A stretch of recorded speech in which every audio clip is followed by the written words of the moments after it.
बरेली की तंग गलियों में रहने वाला आदित्य गरीबी में पला-बड़ा। पिता दर्जी थे, माँ दूसरों के घरों में काम करती थी।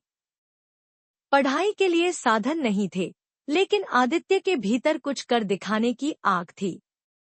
उसने कभी हालात को बहाना नहीं बनाया। वह हर दिन खुद से वादा करता, जब तक मंजिल नहीं मिलती, चैन की नींद नहीं लूंगा। स्कूल में कुर्सी नहीं मिलती थी तो ईंट पर बैठकर पढ़ता। किताबें नहीं होती तो दोस्तों से मांगकर कॉपी करता। स्ट्रीट लाइट और मोमबत्ती की रोशनी में पढ़ाई करता था। लोग मजाक उड़ाते कि कलेक्टर बनेगा, वह चुप रहता, लेकिन अंदर से बोलता, हाँ, बनूंगा। उसने हालातों से नहीं, अपने सपनों से समझौता किया। 10वीं में जब उसने टॉप किया तो पूरे मोहल्ले की नजरें बदली। 12वीं की साइंस पढ़ना आसान नहीं था, लेकिन उसने ठान लिया। पिता ने पुराना मोबाइल दिलाया जिससे उसने यूट्यूब से पढ़ाई शुरू की। कोचिंग का सपना छोड़ उसने सेल्फ स्टडी को हथियार बनाया। नोट्स, वीडियो और पुरानी किताबों से वो दिन रात जुट गया। उसने रोज 10 से 12 घंटे पढ़ाई शुरू की। टाइम टेबल बनाकर खुद को हर दिन चुनौती देता। जब फोन खराब हुआ तो हिम्मत नहीं हारी। पड़ोस में ट्यूशन पढ़ाकर पैसे जोड़े और फोन ठीक करवाया। उसने ठान लिया था, अगर सपने बड़े हैं तो मेहनत भी उतनी ही गहरी होनी चाहिए। यूपीएससी की तैयारी के लिए उसने ऑनलाइन संसाधनों को ही अपना गुरु बना लिया।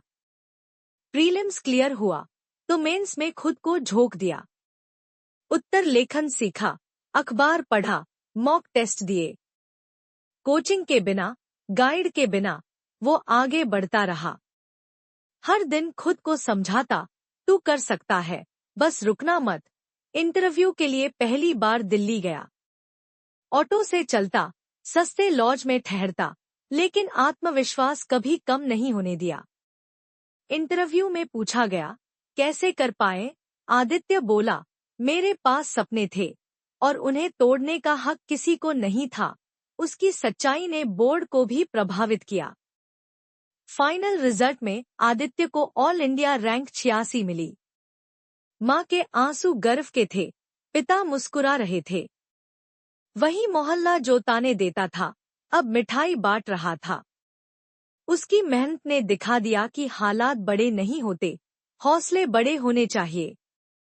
उसकी कहानी अब पूरे शहर की प्रेरणा बन गई। आज आदित्य गरीब छात्रों के लिए स्कॉलरशिप चलाता है। वह कहता है, गरीबी मजबूरी है, हार मानना नहीं। सपनों को छोड़ना सबसे बड़ा अपराध है। वह बच्चों को खुद पर विश्वास करना सिखाता है।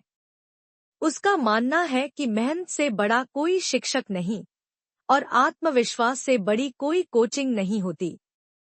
आदित्य की कहानी इसलिए खास नहीं कि वो सफल हुआ, बल्कि इसलिए कि उसने सपनों के लिए लड़ाई लड़ी।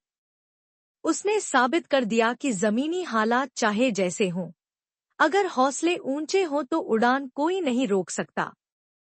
बरेली का ये लड़का अब पूरे देश के युवाओं